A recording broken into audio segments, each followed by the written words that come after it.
Hello, my friend. The world of magic, filled with legends and ancient tales, is opening its gates once again. Tonight, in the Gryffindor dormitory by the crackling fireplace, I will share another story with my friends. Join us, for the magic is about to come alive. Snow drifted softly past the high windows of the Slytherin common room, turning the black lake outside into a ghostly blur of white and silver.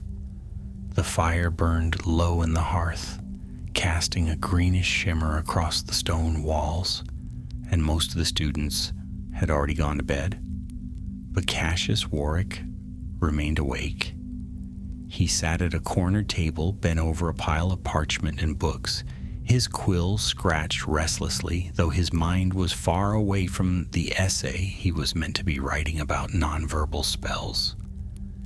His thoughts lingered instead on the strange letter that had arrived that morning, folded into the shape of a serpent, sealed with no name.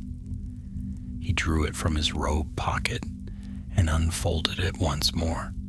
The parchment was cold to the touch, as though it had been left outside in the snow. The ink shimmered faintly, silver and green, forming the words he had read a dozen times already. To the worthy heir of Slytherin's true legacy, seek beneath the frozen roots where ambition sleeps. The chamber of lies will awaken to the one who dares to know. Cassius frowned. He'd heard rumors before. Every Slytherin had. Whispers about secret rooms and ancient relics left behind by Salazar Slytherin himself. But this letter, this was different. It seemed alive, as if it were written for him and him alone. He turned at the sound of soft footsteps. Meredith Flint, his closest friend, approached with her dark hair tied back and a skeptical look in her eyes. "You're still awake? You've been staring at that thing for hours," she said. Cassius gave a crooked smile. "You don't find it the least bit curious? Seek beneath the frozen roots. That could mean something." Meredith rolled her eyes but sat across from him. "It could also mean someone's trying to make a fool of you. You know how the older students love their pranks." "Maybe," Cassius admitted, "but what if it's real? What if this has something to do with Slytherin's legacy?" Meredith leaned forward, lowering her voice. "You mean like the Chamber of Secrets?" He hesitated. "No, not that. The letter says Chamber of Lies. Maybe it's something else, something older." Outside, the wind howled against the castle walls, and the lake rippled like a dark mirror. The room grew colder, though the fire still burned. Meredith shivered slightly. "Well, if it's real, we should be careful. These kinds of things always come with traps." Cassius nodded, but his eyes gleamed with determination.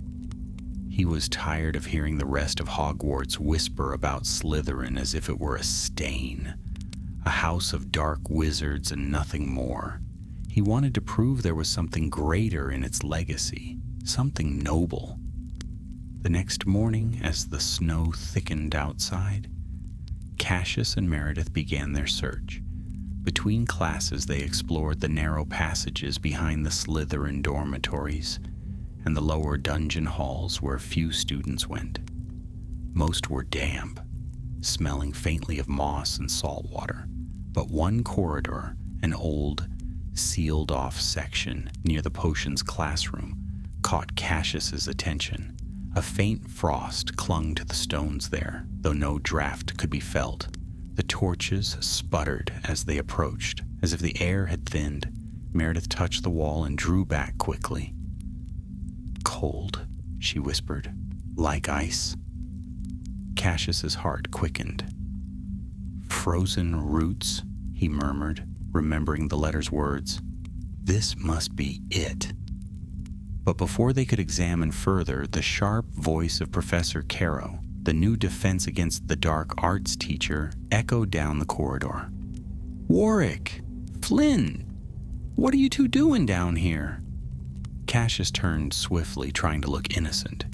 "Just on our way to class, Professor."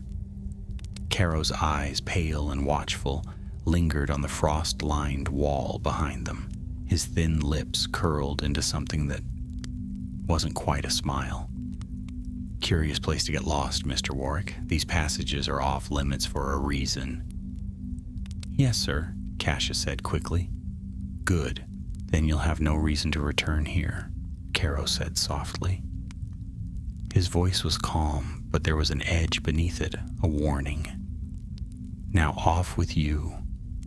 They hurried away, but as they turned the corner, Meredith whispered, "He knew. Did you see the way he looked at the wall?" Cassius nodded grimly. "He's hiding something. Maybe he knows about the chamber." That night, Cassius could not sleep. The cold seemed to seep even into his dreams, filling them with images of dark tunnels and whispering voices that called his name. When he awoke before dawn, frost had formed along the inside of his window, tracing serpentine patterns that glowed faintly green in the moonlight. Something ancient had stirred beneath Hogwarts. By breakfast, word spread among the Slytherins that several lower corridors had been mysteriously sealed overnight. Cassius caught sight of Dorian Knott, a smug upper-year student, whispering with a group of his friends near the entrance. When he passed, Dorian smirked. "Looking for secret chambers again, Warwick? Careful. You might find more than you can handle." Cassius ignored him, but his jaw tightened. He had to know the truth before someone else did, especially before Dorian. That evening, he and Meredith returned to the frost-lined wall. They brought a small, enchanted lantern, its green flame flickering in the still air. Cassius raised his wand and murmured, "Revelio." The wall shimmered faintly, and then a symbol appeared. A serpent coiled around a dagger carved deep into the stone. Meredith inhaled sharply. "That's the mark of Slytherin's house, but I've never seen that version before." Cassius stepped closer. "It's old, older than the castle itself, maybe." He pressed his hand against the carving, and the stone rippled beneath his touch like liquid. The wall began to move, slowly, silently. It slid open, revealing a stairway that spiraled downward into darkness. A cold wind swept over them, carrying the faintest hiss, like a whisper from something far below. Meredith's hand trembled as she raised the lantern. "Cassius, maybe we should tell someone." He looked down into the shadows, heart pounding. "We can't, not yet. This is what the letter meant." And before she could stop him, Cassius Warwick stepped into the darkness, the green flame flickering ahead like a serpent's eye. The stairway sealed shut behind them. The stairway descended steeply, its steps worn and uneven, spiraling deep beneath the castle. Cassius held the lantern high, and its green glow threw restless shadows against the walls. The air grew colder with every step, and the stone felt slick beneath his boots, as though the frost itself had crept this far down. Meredith followed close behind, her wand drawn, her breath coming in short, nervous bursts. "Cassius," she whispered, "we shouldn't be down here. We don't even know what this place is." He glanced back at her, eyes bright with determination. "That's exactly why we should be. Someone wanted us to find it. Someone who knew about Slytherin's legacy." Meredith frowned. "Or someone who wants to lead us into a trap." He didn't answer. The letter had called to him in a way he couldn't quite explain. It was as if some old, forgotten part of Hogwarts itself had whispered his name through the parchment. Every instinct told him there was truth waiting at the end of this stairway. After what felt like 100 steps, they reached the bottom. The passage opened into a low, vaulted corridor, its ceiling covered in hanging icicles that glittered faintly in the lantern light. The walls were carved with faint serpentine patterns, though many were chipped and worn by age. A sound reached them, a faint drip, drip, drip, echoing endlessly down the tunnel. Meredith hesitated. If this is what I think it is, no one's been down here for centuries. Cassius nodded. That means we're the first. They moved forward cautiously. The corridor wound deeper, sometimes narrowing so tightly they had to walk single file. Twice, Cassius thought he heard something. Soft, distant whispers that faded whenever he turned his head. Finally, the passage widened into a circular chamber. The walls here gleamed like ice, smooth and glistening. At its center stood an archway made of pale stone, engraved with runes that shimmered faintly. Beyond the archway, a curtain of faint blue mist rippled like water. Meredith stepped closer, awed. It's beautiful. Cassius traced a finger along the carvings. This is it, the Chamber of Lies. But the air grew suddenly colder, and a soft hiss filled the silence. A voice, distant yet near, speaking in a tongue Cassius didn't recognize. Cassius, Meredith whispered, backing away. Did you hear that? He nodded slowly, his skin prickled with goose flesh. Yes. The mist within the archway shimmered, and from its depths a shadow began to form. It twisted like smoke before resolving into a faint, ghostly figure, a man in dark robes with eyes like shards of ice. Who seeks the truth of Slytherin? The figure intoned. His voice was low, echoing, and yet eerily calm. Cassius swallowed hard. I do. Cassius Warwick. I'm a Slytherin. The figure regarded him silently for a long moment. Many have come before you, it said finally. All desired power, none desired truth. What truth? Cassius asked, his voice trembling slightly. The truth behind the lie that built this house, the shade whispered. The cold lie. The words hung in the air like frost. Meredith's eyes widened. The cold lie, that's what the letter meant. The shade tilted its head. Will you learn it, heir of ambition? Will you see what your heart hides? Cassius hesitated, feeling an icy weight settle over him. He looked at Meredith, who shook her head quickly. Cassius, we don't even know what it is. But curiosity burned in him, fierce and unrelenting. Yes, he said quietly, I want to know. The shade lifted a translucent hand. Then step through. The mist parted slightly, revealing only darkness beyond. Cassius took a deep breath and stepped forward. For a moment he felt nothing, only cold, endless cold, wrapping around him like a shroud. Then the world shifted. He was standing in a different room, a mirror image of the chamber, but empty.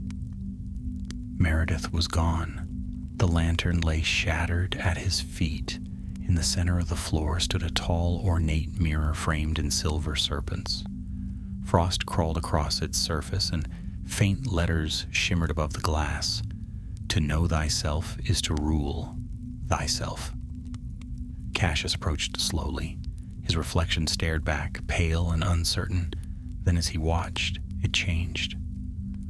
The boy in the glass straightened, his eyes gleaming with power, his robes rich and dark. Around him stood students bowing their heads, the banners of Slytherin fluttering proudly behind. Cassius drew back in alarm. No, the reflection smirked. Isn't this what you want, to be great? To lead? I just wanted to prove Slytherin isn't evil. Cassius said quietly. Then show them, the reflection whispered. Rule them. Power brings respect. Fear brings silence. That is the way of our house. Cassius felt the pull, strong, intoxicating. The mirror seemed to pulse with his heartbeat, but another voice broke through the haze, faint but familiar. Cassius. He turned sharply. The mirror flickered, and for an instant he saw Meredith pounding on the misty barrier outside the archway. Her face was pale with fear. Cassius, don't listen, she shouted. It's lying to you. The reflection snarled. She doesn't understand. None of them do. Cassius closed his eyes. The words of the shade echoed in his mind. The truth behind the lie that built this house. Perhaps this was the lie, that power alone defined worth. He raised his wand. Finite. The mirror shuddered, its surface cracking like thin ice. The reflection's smile twisted into rage. You could have been great, it hissed. Cassius stepped back. I'll be better than that. With a cry, he struck the glass with his wand. The mirror exploded in a burst of frost and light, shards flying across the chamber. For a moment, the cold roared like a living storm. Then slowly, the mist cleared. He found himself once again standing beside Meredith, gasping for breath. The ghostly figure was gone.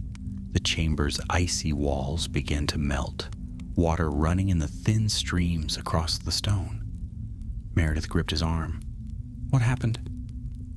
It showed me something, Cassius said softly. Something I could have been. She studied him, worry flickering in her eyes. And? He looked around at the thawing walls. I chose not to be it. A deep rumble shook the floor beneath them. Cracks spread across the archway, and pieces of stone began to fall. We have to get out, Meredith cried. They ran, the stairway trembling beneath their feet as they climbed. The frost on the walls melted faster now, water dripping in torrents. When they burst back into the dungeon corridor, the hidden doorway sealed behind them with a sound like thunder. Both of them stood panting, drenched in sweat and icy water. The frost was gone from the stones. The corridor looked almost ordinary again. Almost. Meredith turned to him. Cassius, we need to tell someone.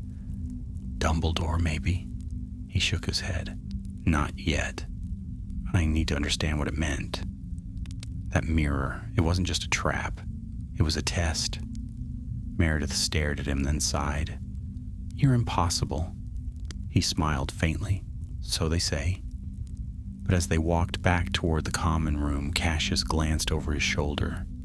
For just a moment, he thought he saw a shimmer of frost reappear on the wall, like a handprint pressed into the stone before fading away.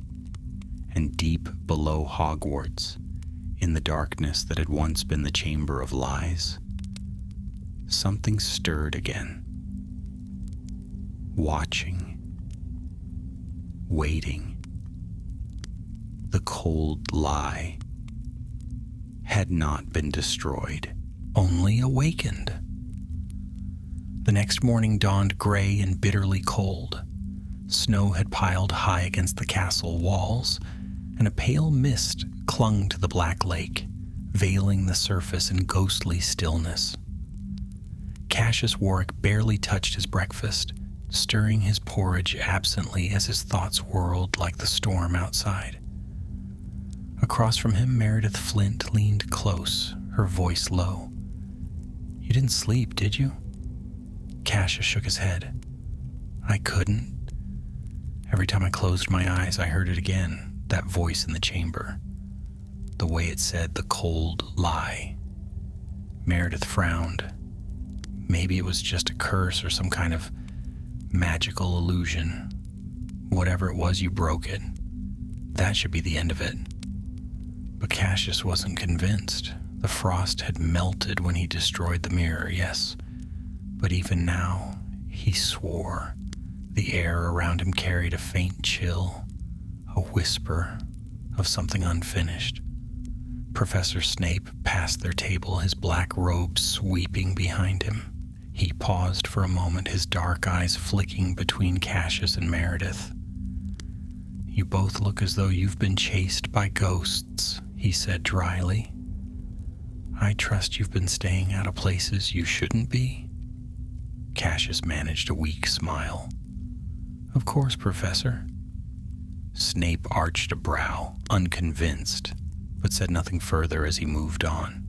The moment he was gone, Meredith muttered, "If anyone finds out what we did, we'll be in detention for the rest of term." Cassius folded his arms. It was worth it. Whatever that mirror was, it was tied to something older, something that was meant to test Slytherins. Meredith gave him a wary look, a test that nearly killed us. Before he could reply, a murmur swept through the great hall. Students were turning toward the entrance, where Professor Caro was striding in, his face pale and set. He went straight to the staff table and spoke in a low voice to Headmaster Dumbledore, who nodded gravely. Moments later, Dumbledore rose to his feet.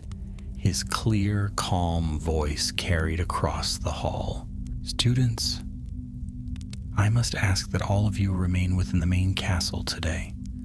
Several of the lower dungeon corridors have frozen overnight, and we are investigating the cause. Please avoid that area until further notice." A ripple of whispers followed. Meredith shot Cassius a look that said everything. "Frozen?"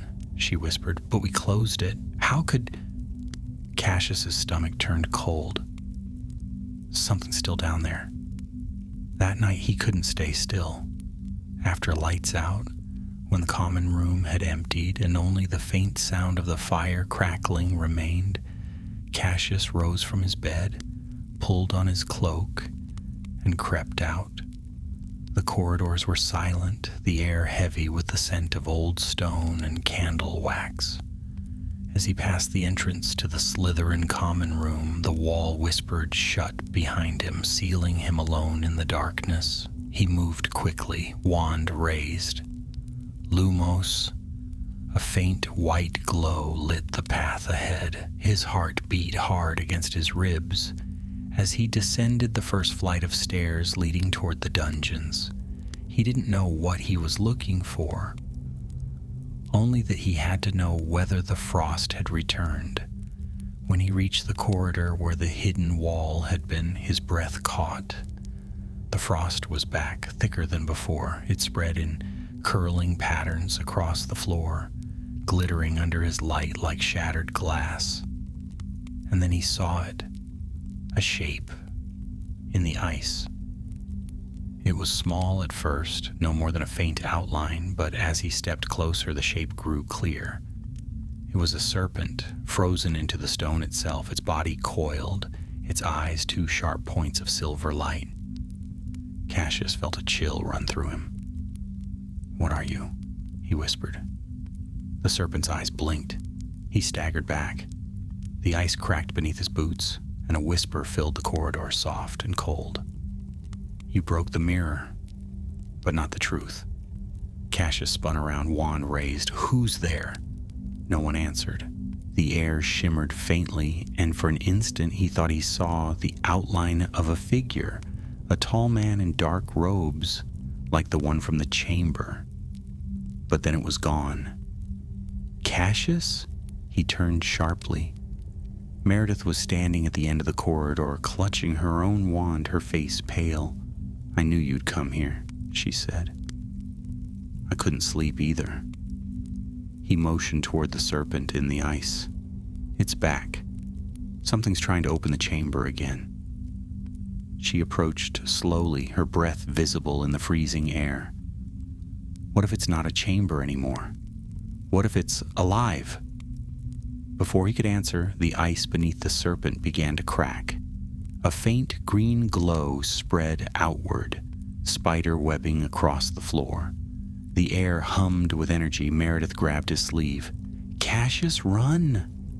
But he didn't. He lifted his wand. "No, if we leave, it'll keep spreading. We have to stop it." He aimed his wand at the ice. "Finite incantatum."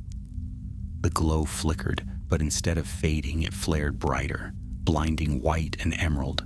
The serpent uncoiled and slithered up the wall, its body made of living frost. It opened its jaws and hissed, a sound like shattering glass. Meredith screamed, pulling Cassius backward as the creature lunged. They fell to the ground, sliding on the icy floor. Cassius fired another spell, Confringo. The explosion cracked through the corridor, sending shards of ice flying. The serpent shattered into 100 fragments that melted instantly into mist. For a heartbeat, all was still. Then a voice spoke from the shadows. "How very Slytherin of you, Mr. Warwick." Cassius froze. Professor Caro stepped into view, his pale eyes gleaming.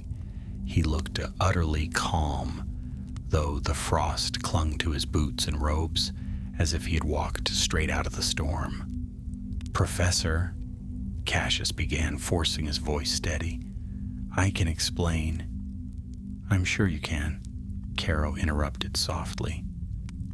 "You see, I've been waiting for someone like you, someone brave enough to open what should have remained sealed." Meredith stood beside Cassius, wand raised. "You sent that letter, didn't you?" Caro smiled faintly. "Very clever, Miss Flint. I did."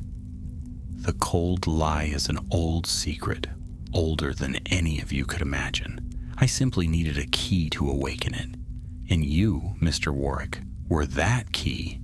Cassius's stomach twisted. "What do you mean?" "The mirror was only one piece," Caro said. "Slytherin left more than a chamber behind. He left a safeguard, a power that would reveal the true heir to his legacy. You have already proven yourself worthy." Cassius took a step back.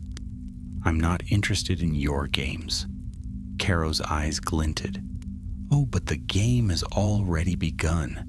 He raised his wand, murmured a word Cassius didn't recognize, and the air between them froze solid. Frost crawled up Cassius's sleeves, numbing his fingers. Meredith tried to counter with a spell, but Caro disarmed her effortlessly. "You meddled with forces beyond your understanding," he said. "Now the cold lie will decide who deserves to wield its truth." And before Cassius could react, the floor gave way beneath them. He fell, plunging into darkness and cold, the echo of Caro's laughter ringing in his ears. When he landed, it was on smooth, frozen stone. The air was sharp and biting, and pale light glowed from veins of ice running through the walls. Meredith landed beside him with a cry, clutching her arm. Cassius helped her up. They were standing in a vast underground hall. Columns of ice rose high above them, and at the far end stood a throne made of pure crystal. Upon it sat a faint, spectral figure, a man in ancient robes, his face proud and cruel. "Salazar Slytherin," Cassius breathed. The ghost opened its eyes. They glowed green as the depths of the lake. "So," it said, voice echoing like distant thunder, "the blood of my house has found the heart of my secret. The lie has awakened." Meredith clutched Cassius's arm. "Cassius, what is this place?" He stared at the ghostly founder, heart pounding. "I don't know," he whispered, "but I think we're standing inside the cold lie itself." And the ghost of Slytherin smiled, a cold, knowing smile that promised their adventure had only just begun. Cassius stood frozen, the breath caught in his chest, eyes fixed on the ghost upon the crystal throne. The vast chamber shimmered in blue and green hues, light bending strangely across the icy surfaces. It was as if they stood within the belly of a glacier deep beneath the castle, deeper even than the dungeons dared to reach. The ghost leaned forward, robes whispering like silk on frost. His face was sharp-featured, his beard forked in the manner of ancient portraits Cassius had seen, yet the expression he wore was not painted. It was real, cold, curious, and dangerous. "I am Salazar," the shade said, his voice echoing without sound. "You stand in the hall of the lie, the truth buried in my house's name." Cassius swallowed. "We didn't come here to—" "You came because I called," said the ghost. "Your blood carries the mark. Your mind dared the mirror. And still you remain, unbroken. That makes you worthy to hear what others fear to know." Meredith moved closer to Cassius, wand gripped tightly though her hands shook. "Why now?" she asked. "Why show yourself to us?" The ghost's gaze drifted to her. "Because the lie has endured too long. The world sees only part of my legacy, pride, cunning, ambition, but it does not see the truth beneath, the decision that cursed my name." He rose then, robes trailing down the steps of the throne like frost on a mountainside. As he descended, the floor lit beneath his feet, runes glowing pale green and white. Cassius felt the cold seep deeper into his bones. "When the founders built this school," Salazar said, "we were united in purpose, but divided in belief. I foresaw what they would not.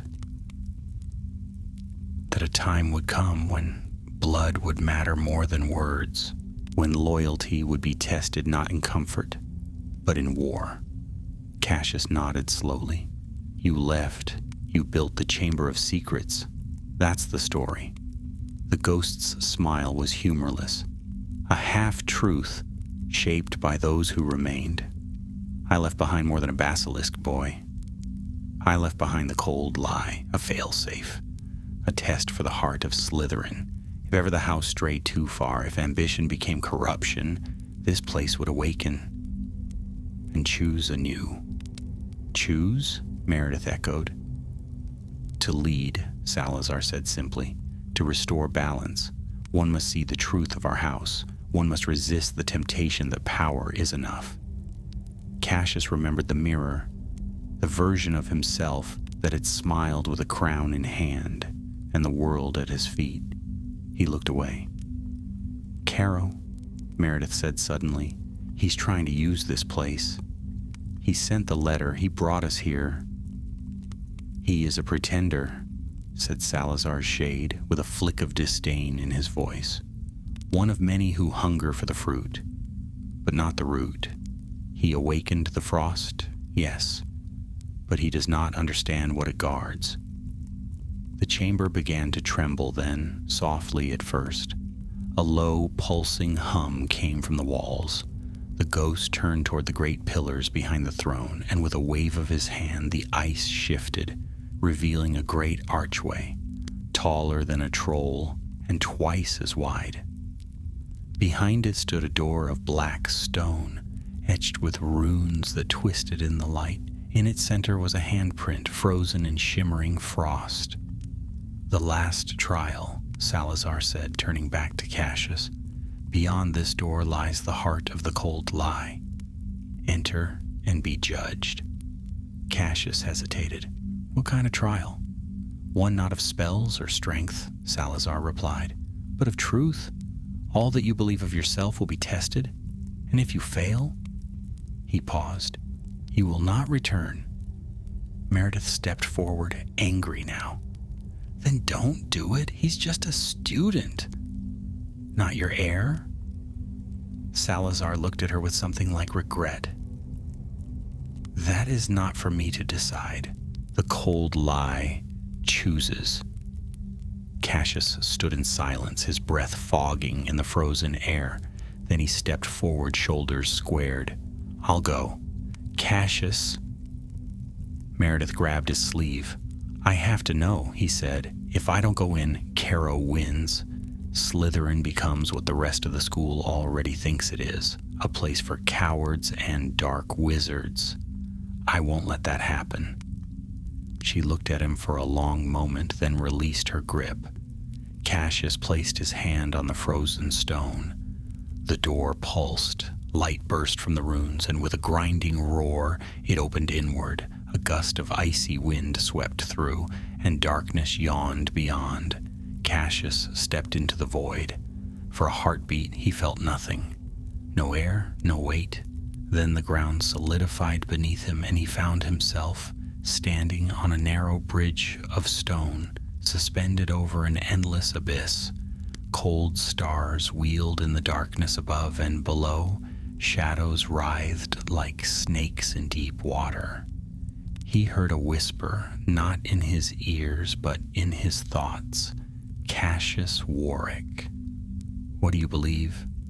He clenched his jaw. "That Slytherin can be better than it's been. That ambition doesn't have to mean cruelty. Do you believe that even when the world calls you liar, traitor, dark wizard?" "Yes." The shadows below surged upward, forming a figure, tall and draped in robes. It looked like Cassius, but older, harder. His eyes were cold, calculating. "I am the future you could become," it said. "Powerful, respected, feared, all at your feet." Cassius stared at it. "I saw you in the mirror. And you will see me again," it said, raising its wand, "unless you destroy me." Cassius raised his own wand, but hesitated. The figure smirked. "You know I'm right. No one respects Slytherin without power. You'll never change what they think with words. You have to make them obey." "I don't want to be obeyed," Cassius said. "I want to be understood." The figure's eyes narrowed. "Then you will fail." It struck. Cassius blocked the spell and fired back. Their duel lit the bridge with bursts of green and silver. The shadow was fast, too fast. Every spell Cassius cast was met, countered, twisted. The figure laughed. "You can't fight what's inside you." Cassius stumbled back. The abyss loomed behind him. Then he remembered Meredith's voice, her warning. "Don't listen. It's lying to you." Of course it was. It was the cold lie itself. He lowered his wand. The shadow paused, confused. "I won't fight you," Cassius said, "because you're not real. You're the lie I've been told, that strength is only domination, that Slytherins must rule or rot. But I don't believe it. Not anymore." The figure screamed, a sound like cracking ice, and then it shattered. The bridge trembled and split, but Cassius didn't fall. Light burst upward, and he was lifted from the abyss, warmth piercing the cold. For the first time, he opened his eyes. He was back in the crystal chamber. Meredith was kneeling beside him, tears in her eyes. "You were gone for so long, I thought..." Cassius sat up slowly. The frost on the walls was gone. The air, though still cool, no longer bit at his skin. Salazar's ghost stood before him, silent for a long moment. Then he inclined his head. "You chose well." Cassius rose unsteadily. "It wasn't just me. She kept me grounded." He glanced at Meredith. "She reminded me what mattered." The ghost smiled, and for the first time, it seemed warm. "Then perhaps my house is not lost." A wind swept through the hall. The ice began to melt. Columns cracked. Runes dimmed. "The lie is broken," Salazar said. "Let the truth remain." He raised his hand, and with a final whisper of frost, the chamber faded to darkness. The return to the castle above felt like waking from a long, cold dream. One moment, Cassius and Meredith were standing in the heart of the vanished chamber, its frost melting into mist, its light dimming like the last glow of a dying star. And the next, they were on the steps just Beyond, the Slytherin common room, the stone warm underfoot and the walls free of ice. Cassius staggered slightly, catching himself against the wall. The air felt thick, real, and strangely heavy after the thin, enchanted chill of the cold lie. Meredith, though pale and shaken, was alert. She turned sharply toward him, her eyes wide. "Did that really happen?" she whispered. Cassius didn't answer immediately. He looked down at his hands, still trembling slightly, and nodded. "Yes," he said, "and I don't think we were the only ones who knew it." They weren't. News was already spreading, not about secret chambers or haunted founders. Those remained unspoken, buried beneath the usual hush that hung over Hogwarts in times of quiet danger. But about Caro, Professor Electo Caro had vanished. That very morning, Professor McGonagall announced in the Great Hall that he had taken an unexpected leave of absence. No further details were offered, no explanations, but the look shared between students said enough. They had felt the chill in the dungeons, they had seen the frost and heard the whispers, and now the chill was gone. Cassius sat silent through breakfast, only half listening as Meredith tried to make sense of it all across the table. "He was using the cold lie for something," she said quietly. "You said it yourself. He awakened it. Maybe he wanted to control it. Or maybe it was using him." Cassius stirred his tea with a spoon, watching the ripple of steam rise into the air. He didn't want a master. He wanted a choice. A judgment. Meredith frowned. "Then why did it let you go?" He looked up. "Because I chose not to be the kind of Slytherin it feared." Her gaze softened, but before she could speak, a shadow fell over their table. Professor Snape stood there, his expression unreadable. As usual, his black robes were pristine and his eyes sharp. "Warwick! Flint! With me!" Neither dared argue.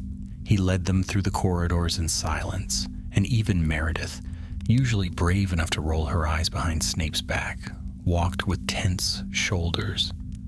They entered his office, dimly lit by wall sconces, the air thick with the scent of dried herbs and old parchment. Snape closed the door behind them. "Sit." They obeyed. For a long moment he said nothing. He paced once behind his desk, then turned to face them. "I know what lies beneath the school," he said softly. "Not the myths they tell in common rooms, not the bedtime tales of monsters and founders. I know what lies deep beneath." Cassius stiffened. "Then why let it sleep?" Snape's eyes narrowed. "Because not all truths are meant to be woken.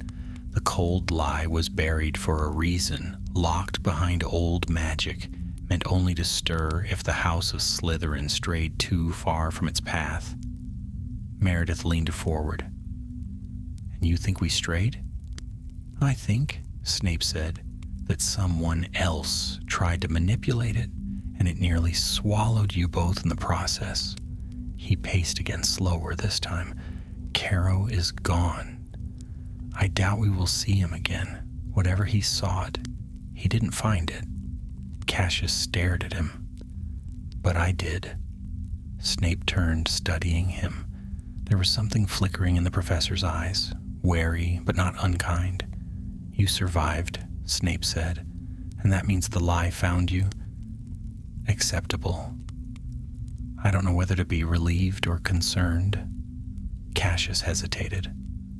"What do I do now?" "You do nothing," Snape said flatly. "You say nothing. Not to your classmates, not to your head of house, especially not to Professor Dumbledore unless he asks directly." "But he knows," Meredith began. "Yes," Snape interrupted. "He knows. He knows everything. That's why he hasn't asked."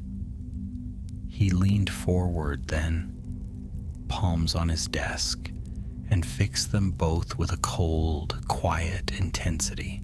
The cold lie is not a prize. It is a warning.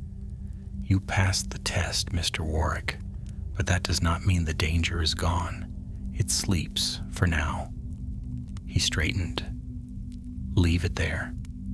They were dismissed with no further explanation. But as they stepped back into the corridor, something had changed. Not in the castle, in them. Cassius felt it in the way the torches flickered as they passed, in the way the dungeon air no longer felt like a weight pressing against his skin. He had gone deeper than any student in living memory into the legacy of Slytherin himself, and come back changed. He didn't speak much that day. Meredith, for all her usual commentary, didn't press. They walked the halls as if on the edge of something too large for words, but the others noticed. That night in the common room, Dorian Knott slouched in a leather chair by the fire, watching Cassius with narrowed eyes. "I heard Caro ran off," he said. "Disgraceful. And right after some of the dungeon corridors were sealed. Strange timing, don't you think?" Cassius looked at him calmly. "I think some secrets don't stay buried." Dorian raised a brow. "Careful, Warwick. People who go digging too deep usually find things they wish they hadn't." Cassius didn't reply. He didn't need to.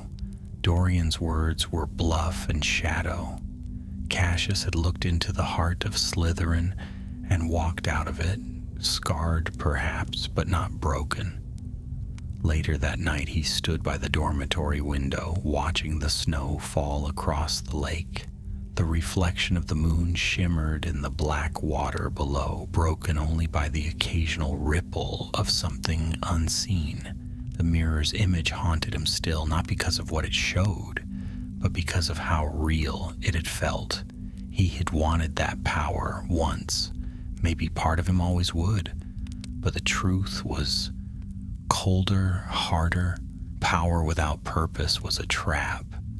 And ambition without restraint was the lie that had nearly undone them all. He would not forget that. Behind him, the other boys murmured and laughed around their beds, throwing quips and pillow curses. Slytherin as it had always been, proud, sharp, and full of secrets. Cassius turned from the window and climbed into bed, drawing the covers tight around his shoulders. Sleep came slowly, but when it did, it was dreamless. No frost, no serpent, no mirror, only silence. And far beneath the castle, beyond sealed stone and buried chambers, the last of the cold lie faded into the deep, not destroyed, not forgotten, only waiting. The spring term arrived slowly, carried on soft winds that swept away the last traces of snow from the grounds. By April, the air around Hogwarts had grown clear again, filled with birdsong and the scent of thawing earth. Yet in the Slytherin common room beneath the lake where sunlight never reached, the shadows lingered. Cassius Warwick had changed. He was quieter now, more deliberate in everything he did. The thrill of adventure had faded into something weightier, a sense of having crossed a threshold he could never return from. The others noticed it, even if they did not understand. Dorian Knott stopped teasing him. First years whispered when he passed. Glancing at him was something between curiosity and awe.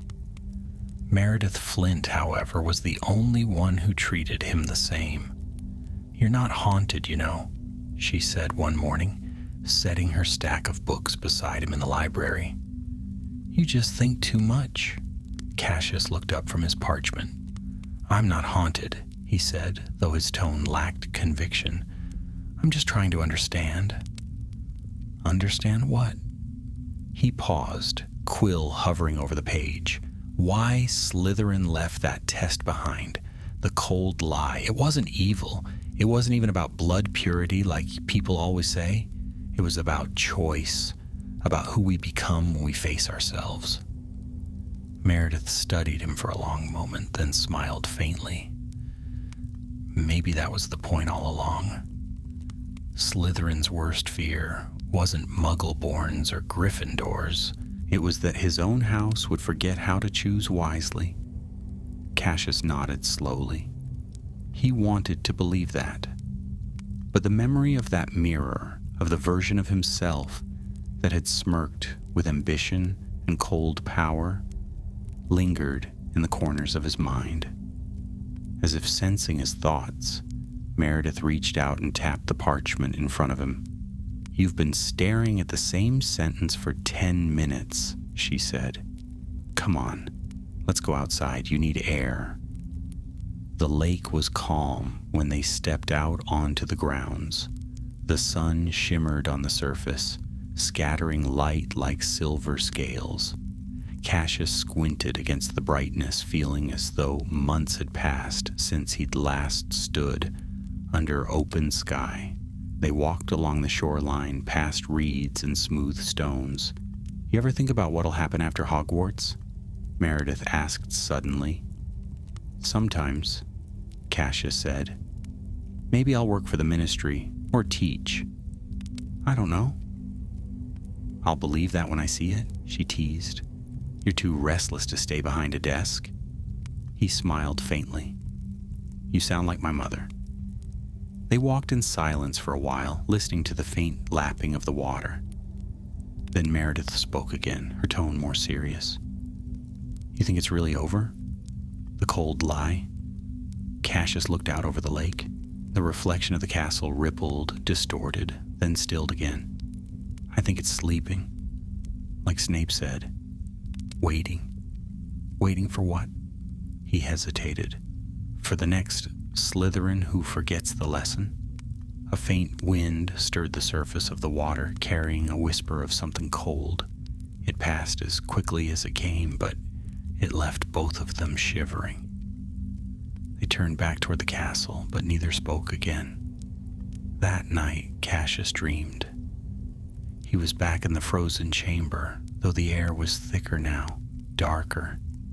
The mirror stood before him once more, whole and gleaming, its surface rippling like water. His reflection smiled, but it wasn't the same as before. The eyes were empty this time. "You broke me," it said.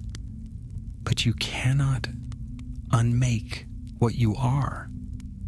Cassius woke with a start, heart pounding, breath visible in the cold air of the dormitory. The room was silent, but frost glittered faintly along the edge of his window. He rubbed his hand against it until it melted, though the chill lingered beneath his skin. The next morning, a faint rumor began to spread.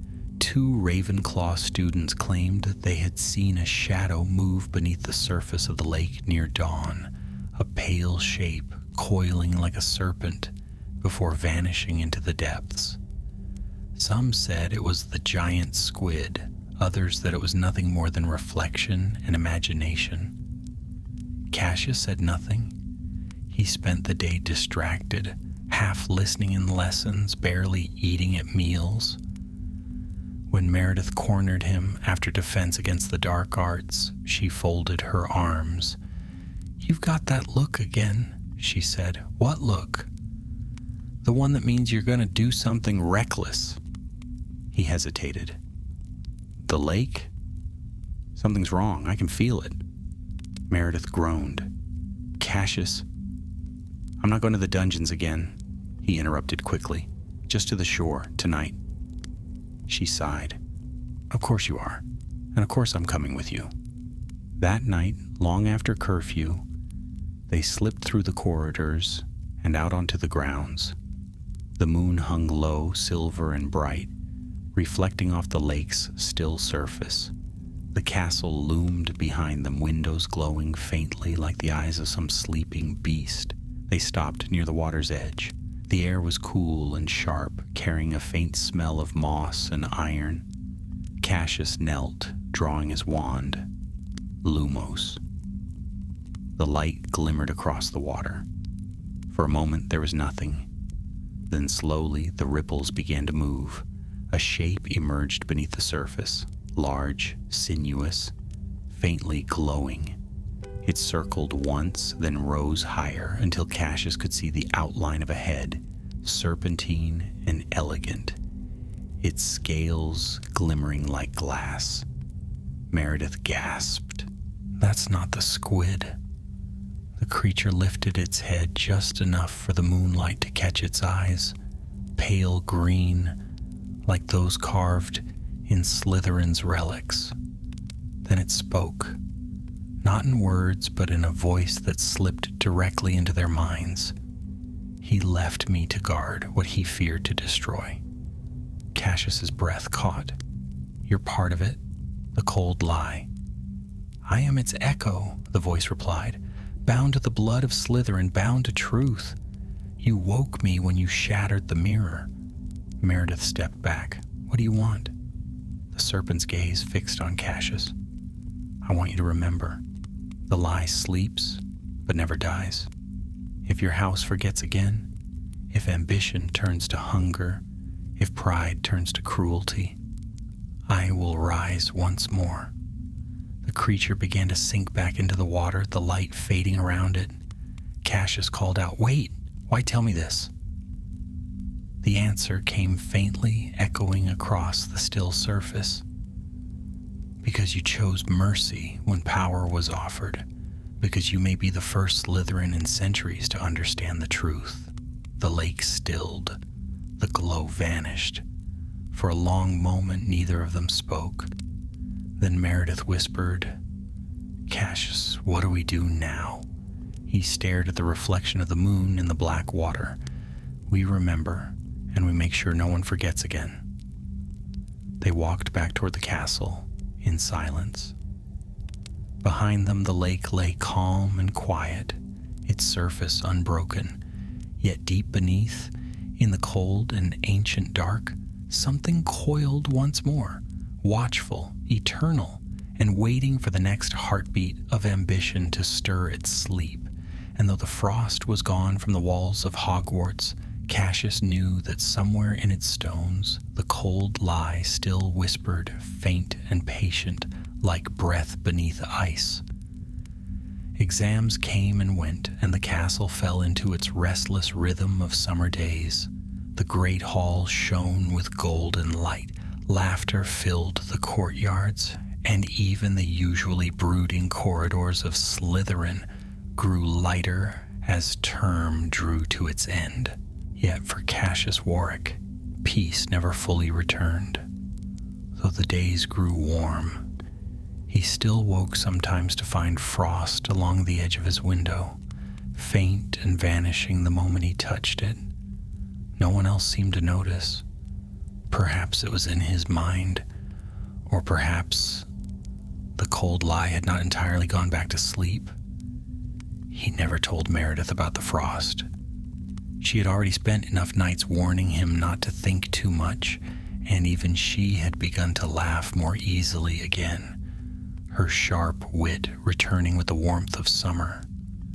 Cassius envied her for it. He wanted to believe that all of it, the chamber, the serpent, the ghost of Slytherin, belonged to another world that had sealed itself away forever.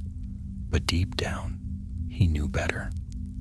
One afternoon, as students lounged by the lake, Dorian Knott approached him again.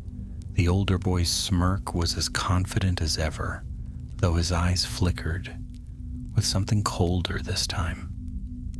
"Still brooding, Warwick?" Dorian asked lightly. "You've been walking about like you've got the world's secrets weighing on your shoulders." Cassius didn't look up from the stone he was skimming across the water. "Some secrets are heavier than others." "Oh, come now," Dorian drawled, lowering himself to sit nearby. "Don't tell me you still believe in all those old tales, chambers and ghosts and hidden relics. It's children's stuff." Cassius turned to him. "You don't believe in them?" Dorian smiled faintly. "Oh, I believe they exist. I just think they belong to the sort of people who go looking for trouble. And I'd wager you're one of them." There was a hint of challenge in his tone, but also curiosity. Cassius realized that Dorian wasn't just teasing this time. He was fishing for something. Information. Proof. Cassius gave him nothing. "Maybe," he said, and turned back to the lake. Dorian studied him a moment longer before shrugging and rising to his feet. "Well, if you do stumble upon another bit of ancient Slytherin glory, try not to blow up the school this time." He smirked again and strolled away, his green and silver robes trailing behind him. Meredith appeared moments later, dropping a handful of pebbles at Cassius's side. "He's still trying to get under your skin?" she said. Cassius nodded. "He won't stop until he thinks he knows what happened down there." "Let him wonder," she said briskly. "You've got better things to worry about, like passing transfiguration." Cassius smiled faintly, but said nothing. As the sun sank behind the forbidden forest, he felt the faint stirrings of unease again, the sense of something watching from beneath the surface of the lake. That night, the unease grew stronger.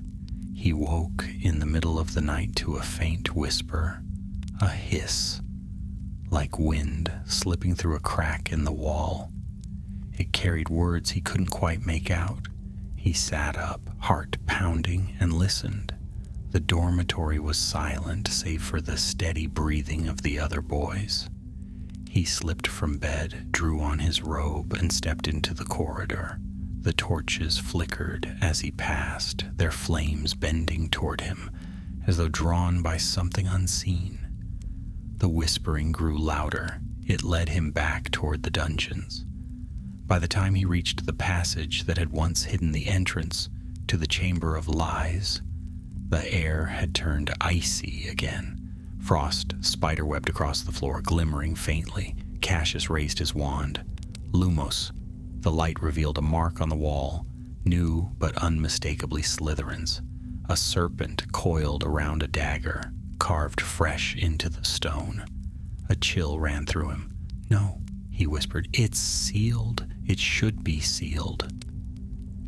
A voice spoke from behind him. So it was. Cassius turned sharply. Professor Snape stood at the end of the corridor, his expression unreadable. His black eyes reflected the torchlight, calm yet sharp. "Professor," Cassius began, I know," Snape said softly. He walked closer, the hem of his robe sweeping over the frost. "I felt it stir again. The castle remembers what you touched." Cassius frowned. "I thought it was over." "Things like that never end," Snape murmured. "They sleep. They wait for the right mind to wake them again." Cassius looked down at the mark. "You think someone else?" "Perhaps," Snape said. "Perhaps not. The castle has its own will. You may have broken the Cold Lies curse, but its magic was woven into Hogwarts itself. It will not be forgotten." He studied Cassius in silence for a long moment. Then, in a voice low and measured, he said, "Tell no one about this. Not even Miss Flint. Do you understand?" Cassius hesitated. "Yes, sir." Snape inclined his head slightly. "Good. Go back to your dormitory. Let me deal with this." Cassius turned reluctantly, casting one last look at the frost-marked wall before walking away. As he rounded the corner, he glanced back and saw Snape touch the serpent symbol with the tip of his wand. The frost flared green, then vanished. By morning, the corridor was warm again. Classes continued as though nothing had happened. Cassius told Meredith nothing, though she eyed him suspiciously every time his attention wandered. The castle for the moment remained calm.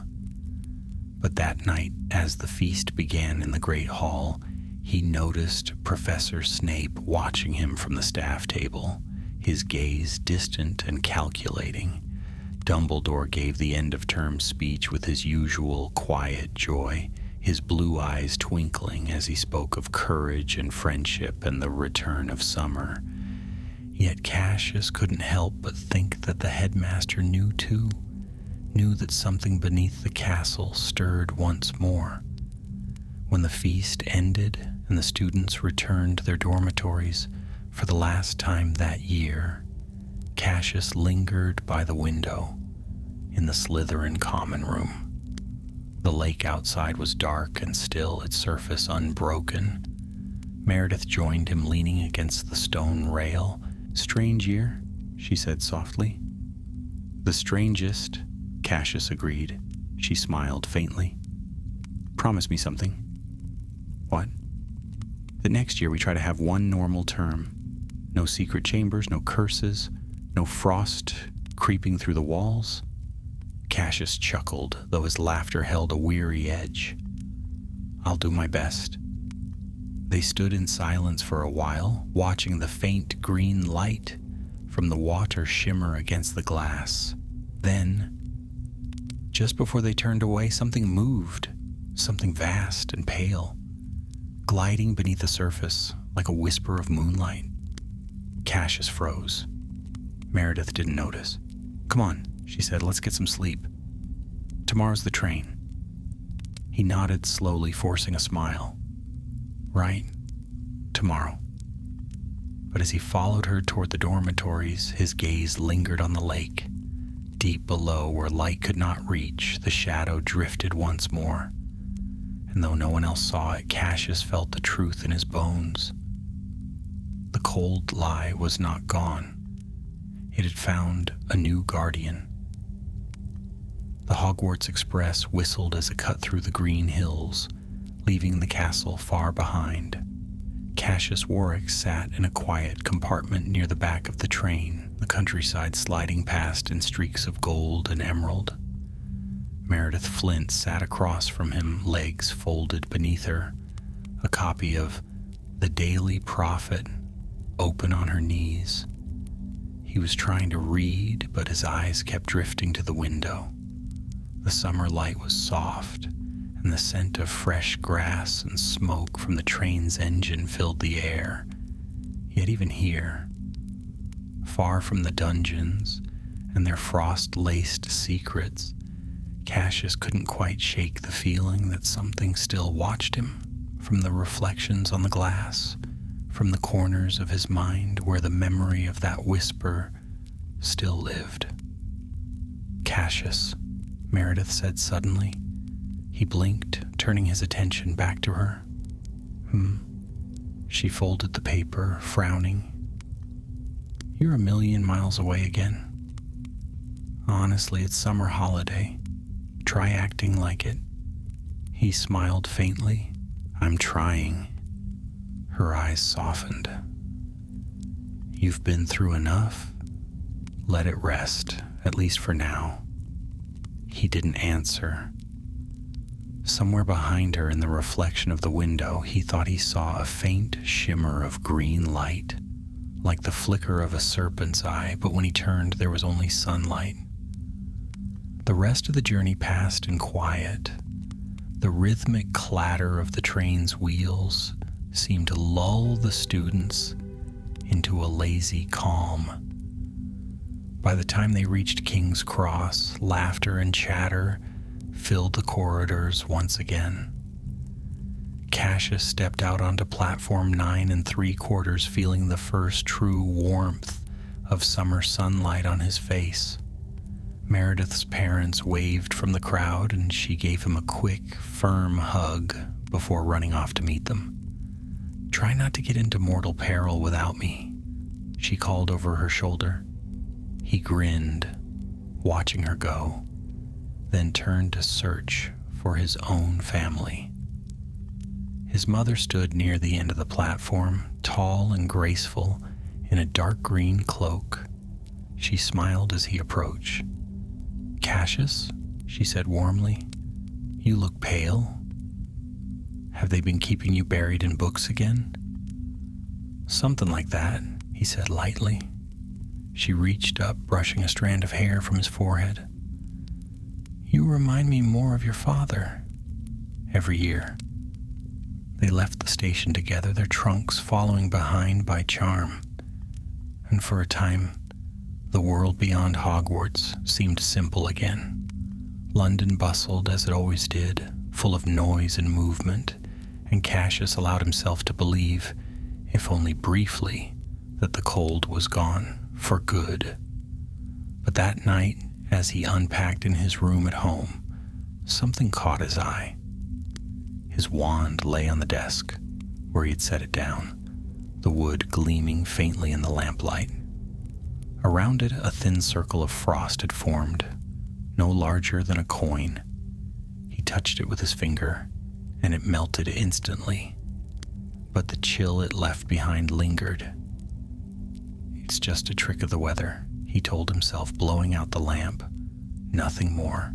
Still, when he dreamed, the frost returned. He was walking through the dungeons again, though this time the walls were alive with movement. Shadows crawling like serpents beneath the stone.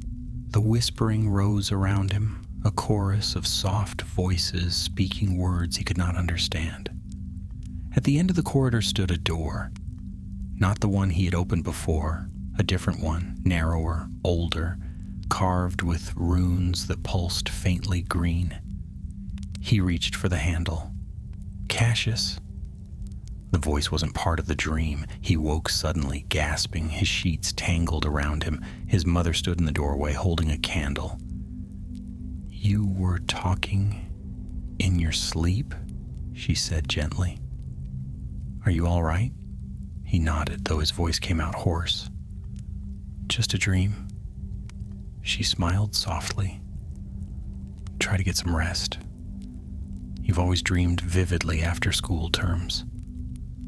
When she left, Cassius sat in the dark for a long time, staring at the faint imprint of frost, still clinging to his bedside table. Over the next few days, the dreams came more often.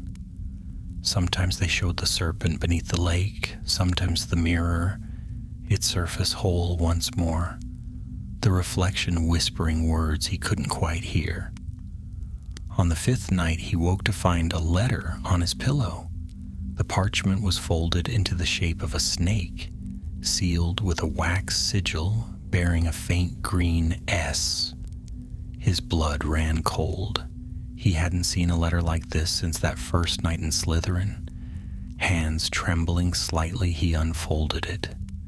To the keeper of the lie, it read in shimmering silver ink, "The frost does not end. It remembers. The balance has been broken once more. Return to where it began." There was no signature. Cassius sat very still, the letter trembling in his hands. Outside, dawn had not yet broken, and the faint light of the moon fell across his desk, glinting on the wax seal. When morning came, he told no one. Instead, he packed quietly. His mother assumed he was returning to visit friends in London before the term started again, and he did not correct her. By evening, he stood once more before the gates of Hogwarts. The castle loomed above him, dark against the twilight sky. The gates opened with a groan, though no one was there to move them. Cassius stepped through, feeling the familiar shift in the air, the sensation of magic older than anything human. The castle was silent. No students, no teachers, only the low moan of wind through the towers. Yet the moment he crossed the threshold, he knew he was expected. Candles flared to life in the entrance hall, one by one, leading downward toward the dungeons. He followed. The path took him deeper than he remembered, past rooms that hadn't been used in centuries. Finally, he came to a door, narrow, carved with the same serpentine runes from his dream. He hesitated only a moment before raising his wand. Alohomora. The door creaked open. Beyond it lay a small chamber, circular and dimly lit. At its center stood a basin of black stone filled with still, shimmering water. The air above it was cold enough that his breath came in small white clouds. Cassius stepped closer. The water reflected nothing, not the ceiling, not his face. It was as if he stared into a hole that led nowhere. Then, without warning, words rippled across the surface in silver script. He stirs. The serpent waits. The lie remembers its maker. Cassius's heart began to pound. He took a step back. "No," he whispered, "it's over. It has to be over." But the frost crept outward from the basin, crawling up the walls, spreading beneath his feet. And from deep within the water came a sound, a slow, deliberate hiss. Cassius raised his wand, light trembling in his hand. "Show yourself." The surface of the basin shattered upward, and a shadow burst forth, a figure of ice and smoke, eyes glowing green. "You were chosen once," it hissed. "Now you must choose again." Cassius backed toward the door, his pulse quickening. "Who are you?" The shadow's voice deepened. "The cold lie never dies. It only waits for a new truth to challenge it." And before he could move, the frost surged up and the world went white. When Cassius opened his eyes, the world around him had changed.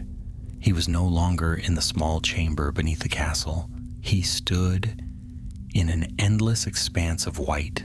The floor, the air, the horizon itself blurred together into a cold emptiness that stretched in every direction. His breath rose in thin clouds. The wand in his hand flickered weakly, its light barely piercing the strange mist. For a moment he thought he was dreaming again. But the cold was too sharp, too real. It bit into his skin, slid beneath his robes, and filled his lungs with a chill that tasted like metal. "Where am I?" he whispered. His voice vanished into the fog. Between, a voice answered, a whisper both near and far, between what was and what will be. Cassius spun around. A shape began to form in the mist, a man's outline, tall and robed, his face hidden beneath a hood. When he spoke again, his voice was deep, calm, and ancient. "You shattered the mirror. You broke the curse, but every act of magic leaves a shadow. The cold lie remembers." Cassius's grip on his wand tightened. "Who are you?" The figure stepped closer. Frost followed his movements, spreading in delicate patterns across the ground. "I am the echo of the one who forged the lie," the voice said. "I am what Salazar Slytherin could not destroy." The name hit Cassius like a blow. "Salazar created you?" The shadow inclined its head. "He tried to bind me. He feared what truth might reveal if left unchecked. But truth, once born, cannot be killed. It can only be silenced. You freed it when you looked into the mirror and chose mercy. You broke the chain that bound me." Cassius's heart pounded. "If I freed you, then why bring me here? To finish what was begun?" The shadow said. "The lie cannot rest until it finds its end." The air rippled and images flickered in the mist, moments from Cassius's life. His first day at Hogwarts, the great hall filled with candlelight, the letter folded like a serpent, the chamber beneath the dungeons glowing with icy light. "You carry the mark of choice," the shadow said, "the power to shape what Slytherin means to the world, but others would twist it. Even now the frost spreads again. Someone has awakened what you buried." Cassius's mind reeled. "Who?" "Seek the one who hides behind the house's pride," the shadow whispered. "A student of your own age, born to darkness, but hungry for light." "Dorian," Cassius breathed. "It's Dorian not, isn't it?" The shadow said nothing, but its silence was answer enough. Cassius's stomach turned cold. He's trying to control it? The mist began to swirl faster, rising in icy tendrils. The shadow's voice grew fainter. "Stop him, before he becomes what the lie was made to warn against, or Slytherin's name will freeze forever in its own reflection." The ground cracked beneath Cassius's feet. The light flared. He raised his arm to shield his eyes. And then he was back. The chamber around him shuddered, the frost melting away in streams. The basin lay shattered at his feet, the water evaporating into mist. His wand burned hot in his hand, its light steady once more. Cassius stumbled toward the door, his breath ragged. He pushed into the corridor and nearly collided with someone waiting there. "Cassius?" Meredith stood before him, eyes wide, her cloak thrown hastily over her nightdress. "I knew it," she said breathlessly. "I knew you'd come back here." He stared at her, dazed. "How? You think I'd believe that visiting friends story? Please, I followed you." She looked past him at the ruined chamber. "What did you do?" He shook his head. "It wasn't me this time. It's Dorian. He's awakened it again." She frowned. "Not? How could he?" "I don't know," Cassius said. "But I think the lie's magic, whatever was left of it, found him. It's using him." Meredith looked grim. "Then we need to find him before he hurts someone." They raced through the dungeons, the sound of their footsteps echoing off the walls. The torches flickered wildly, their flames bending backward, as though pushed by invisible wind. Cassius could feel it, the cold returning, creeping through the castle's veins. When they reached the main hall, the air was freezing. Frost glittered on the banisters, spreading like spider webs. A single figure stood at the far end of the corridor, wand raised, eyes glowing faintly green. "Dorian!" Cassius shouted. The older boy turned. His expression was strangely calm, his breath misting in the air. "I see now," he said softly. "You weren't lying about the cold lie. You really found it." "Dorian, listen to me," Cassius said, stepping closer. "It's dangerous. It doesn't give power, it takes it." Dorian smiled faintly. "You don't understand. It chose me. It showed me what Slytherin was meant to be, a house of strength, not shame." "You're wrong," Cassius said. "That's the lie. That's what it wants you to believe." The frost at Dorian's feet spread outward. The torches went out one by one. "Maybe," Dorian murmured, "but strength is all the world respects. You saw it too, didn't you? The version of yourself that could lead, that could command." Cassius stopped a few paces away. "I saw what I could become if I stopped caring about anyone else." "And didn't it tempt you?" Dorian's voice hardened. "Didn't you want it?" Cassius's silence was answer enough. Dorian raised his wand, and the air screamed as a bolt of cold light shot toward him. Cassius deflected it with a shout, the impact knocking him backward. Meredith darted aside, firing a counter-curse that shattered a column of ice forming behind them. "Stop it!" she yelled. "You'll destroy the castle." But Dorian didn't seem to hear. Frost climbed the walls, spreading across the floor like living veins. His eyes blazed brighter. "You broke the lie once," he said. "Now I'll reshape it. I'll finish what Slytherin began." Cassius pushed himself to his feet, his wand trembling in his grasp. "You're not Slytherin's heir," he said quietly. "You're his warning." He fired a spell, not to harm but to bind. Ropes of golden light shot from his wand, wrapping around Dorian's arm. For a moment it worked. Dorian faltered, his expression flickering between rage and confusion. Then the frost surged, shattering the bindings. The air grew so cold Cassius's lungs ached. Ice crawled up his boots.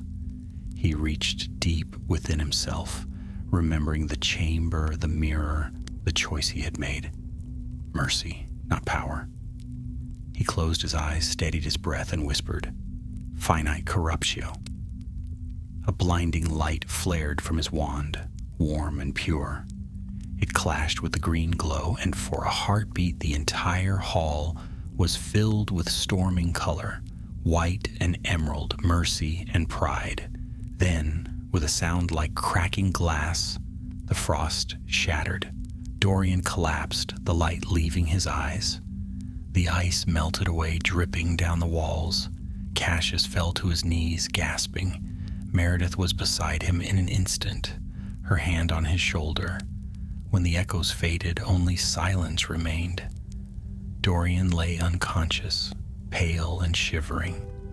Cassius looked at him, pity softening his expression. He didn't know what he was touching, he said quietly. None of us did. Meredith nodded. But you stopped it. Cassius looked around at the hall, the melted water glistening on the floor like tears. For now, he said. Above them, unseen, the castle sighed as if relieved, and somewhere deep beneath the stone, the cold lie curled once more into sleep. But Cassius knew, as surely as he knew his own name, that the frost would one day return. And when it did, it would look not for strength, nor power, but for choice. Morning broke gray and heavy over Hogwarts. The castle, usually alive with the chatter of students and the hum of enchantment, lay quiet as if recovering from a long illness. Frost still clung faintly to the windows, ghostly traces of the night's battle, though the corridors were once again warm. Cassius Warwick stood in the hospital wing, his hands tucked into his robes, watching the steady rise and fall of Dorian Knott's chest.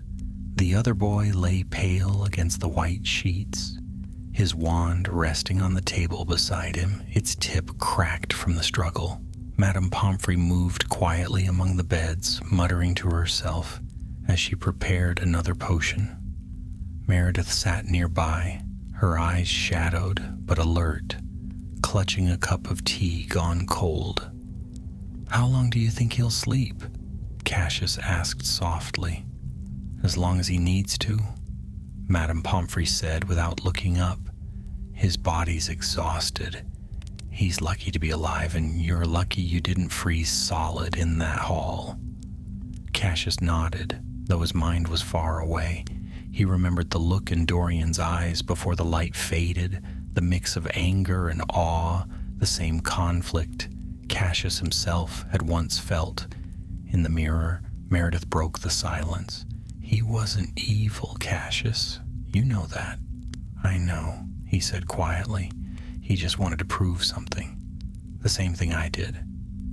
"But you didn't lose yourself." He didn't answer. He wasn't so sure.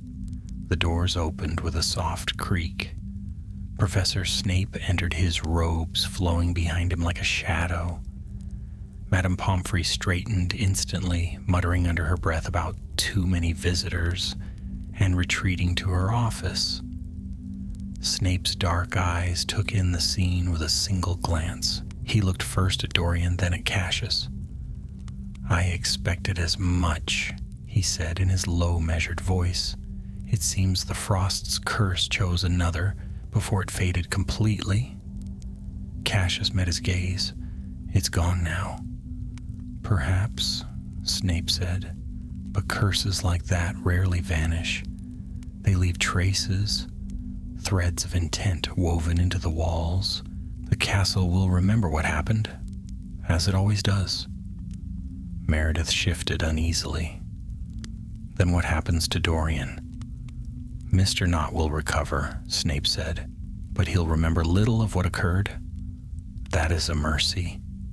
He turned to Cassius. "You, however, do not have that luxury." Cassius stiffened. "Meaning?" Snape regarded him for a long, unreadable moment. "The lie recognized you twice. Once when you broke it, and once when you fought it again. The castle knows your name now, Warwick. Whether you like it or not, you are part of its story. Cassius frowned. I didn't ask to be. Snape's lip curved faintly. Few ever do. With that, he turned and strode from the room, leaving only the faint whisper of his robes behind. Meredith exhaled slowly. I think that was his way of saying thank you. Cassius almost laughed, though the sound came out hollow. If it was, I'll take it. They sat in silence for a while longer. The snow outside had begun to melt, the glass of the hospital window streaked with slow rivulets of water. It was almost peaceful again. Almost. When Dorian woke 3 days later, his memory was indeed clouded. He remembered little beyond a blur of frost and fear. He avoided Cassius at first, shame flickering across his face whenever their eyes met. Cassius didn't press him. Some things were better left unspoken. By the end of the week, Hogwarts seemed to breathe again. Lessons resumed. Students returned from the holiday, and laughter once more echoed through the stone halls. The professors offered no explanation for the frost that had crept into the Great Hall, and the younger students decided it had been nothing more than a magical experiment gone wrong. But Cassius and Meredith knew better. On the first evening of the new term, they stood by the black lake, watching the surface ripple under the pale moonlight. The sky was clear, and the air smelled of spring. Meredith glanced at him. Do you think it's really over this time? Cassius looked out across the water. Somewhere beneath, deep beyond the reach of light, he could almost imagine the shape of the serpent shifting in its sleep. I think the lie is quiet, he said finally. But things like that never disappear. They wait until someone forgets the lesson. Meredith sighed. Then let's make sure no one does. He smiled faintly. You'd make a good professor, you know. Don't you dare, she said with mock severity. One of us has to have a normal life. Cassius laughed softly. The sound carried across the lake, echoing faintly before fading into the stillness. For the first time in months, he felt almost light. That night, as the castle slept, he wandered the corridors one last time before bed. The torches flickered softly, casting gold and green light across the stones. Every corner, every shadow seemed alive with memory. He paused by the entrance to the old corridor, the one that had once led to the Chamber of Lies. The wall was smooth now, unmarked, but when he reached out and touched it, the stone was cool beneath his fingers. Rest, he whispered. For a moment, he thought he heard an answer, a faint sigh like wind through frozen leaves. Then the sound faded, and the wall was silent once more. He turned to go, but something glimmered on the floor where the torchlight touched the stone.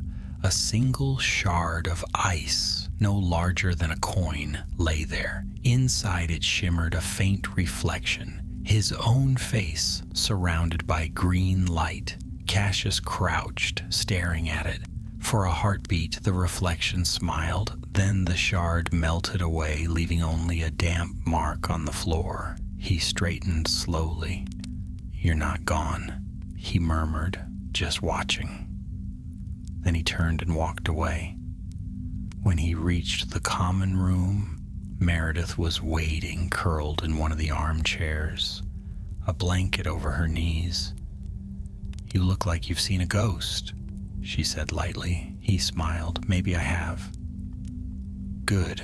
Tell it to stay in its corridor. She yawned. I'm going to sleep. Try not to summon any ancient curses before breakfast. I'll do my best. When she disappeared into the dormitory, Cassius stood alone by the fire. The flames reflected in his eyes, gold, green, and a hint of silver. For a long time he watched them dance. Then he reached into his pocket and drew out the broken wax seal he'd kept from the letter, the serpent with its curling S. He held it up to the light, then tossed it into the fire. The wax melted instantly, curling into a thread of smoke that rose toward the ceiling. "Goodbye," he said softly. Outside, the black lake stirred. A single ripple spread outward, wide and slow, before vanishing again into stillness. And in the depths, beneath layers of silt and time, a faint glow pulsed once, then faded. Hogwarts slept. The frost had melted, but the cold lie remembered. The following months passed quietly, as though Hogwarts itself had drawn a long breath and finally exhaled. The frost never returned to the dungeons, nor did whispers slither through the halls at night. The castle basked beneath spring's warmth. Ivy climbed the stone walls, and the scent of blooming heather drifted from the forbidden forest. To most, life went on unchanged, but for Cassius Warwick, the silence felt different, alive, as if the castle were listening. The cold lie had retreated, yes, yet its echo lingered in corners and shadows, in the way torches flickered when he passed, or in the soft hum of magic beneath his fingertips when he touched the walls. Hogwarts remembered him now. Meredith Flint noticed, of course. She always did. "You're doing it again," she said one afternoon, finding him by the library window staring absently at nothing. "Doing what?" "Thinking about things that will only make you brood," she replied. "It's a perfect day, and you're standing here like a ghost. Come outside. Even Slytherins need sunshine." Cassius smiled faintly. "You make it sound like a punishment." "It is," Meredith said cheerfully, pulling him by the sleeve. "Punishment for overthinking." The air outside was bright and full of life. Students lounged on the grass by the lake, laughter floating like music across the water. The castle tower gleamed in the sun, and for the first time in many months the black lake looked harmless, its surface calm and silver, disturbed only by ripples of the giant squid's lazy movements. Cassius sat beside Meredith beneath a willow tree. "Feels strange," he admitted after a while. "Peaceful but strange, as if the world's waiting for something." She tilted her head. "Or maybe it's just finally still." He wanted to believe that. But deep down, he knew that peace was never more than borrowed time at Hogwarts. The castle had seen too much history, too many secrets woven into its foundations. The lie might have fallen silent, but lies rarely stayed buried. A group of first years splashed in the shallows nearby, their laughter sharp and carefree.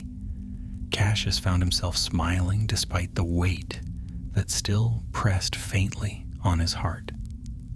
"Do you ever wonder," he said, "what it must have been like for the founders to build something like this, to fill it with students and hope it wouldn't all crumble?" Meredith plucked a blade of grass, twisting it between her fingers. "I think they knew it would crumble one way or another. Maybe that's why they made it so strong, so the next ones could rebuild it again." Cassius nodded slowly. "Then maybe that's what the lie was all along. Not just a warning, but a reminder." "Of what?" "That even Slytherin had to learn humility," Cassius said. "That power without mercy destroys itself." She gave him a look, half amused, half approving. "Look at you," she said, "sounding like a professor already." He laughed softly.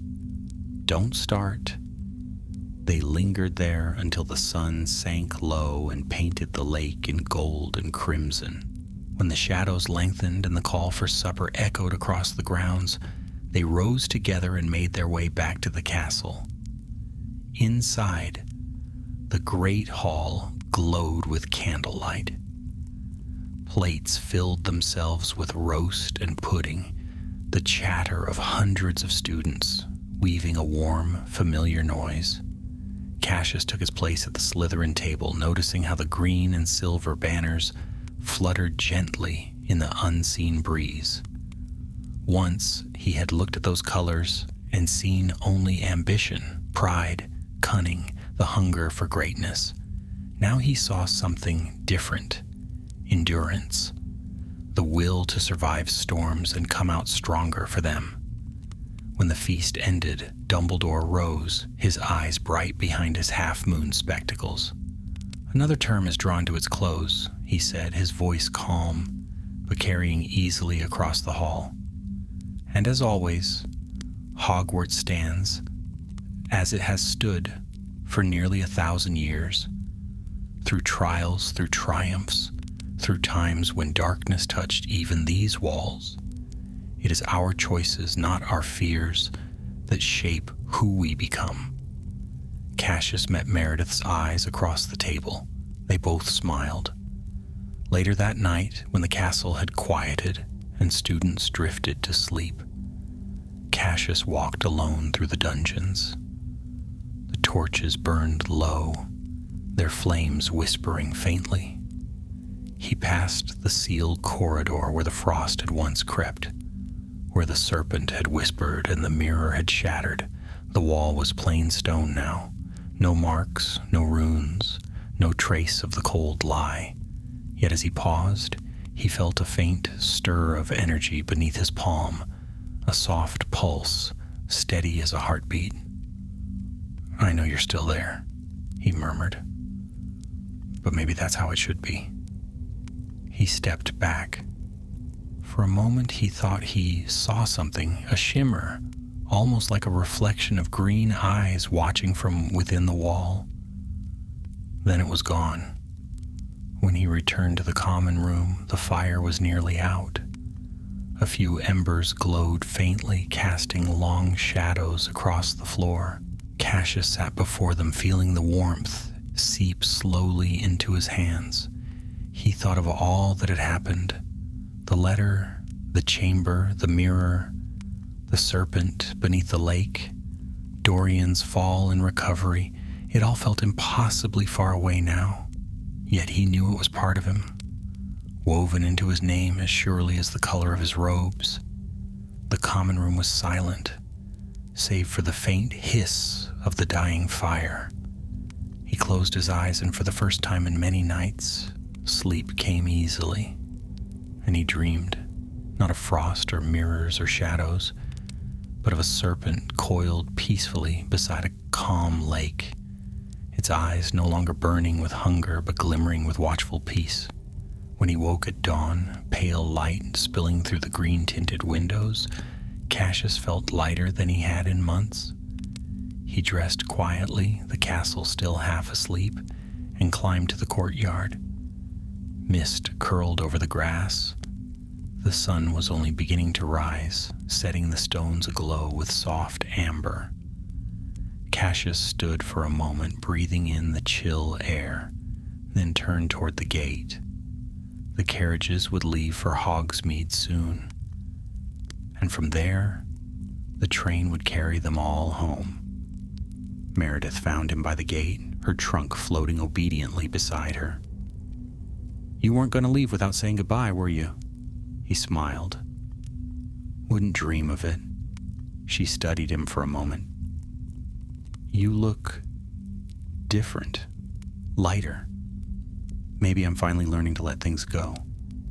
"Good," she grinned. "Because if another ancient curse starts whispering to you, I'm not saving you next time." "Deal."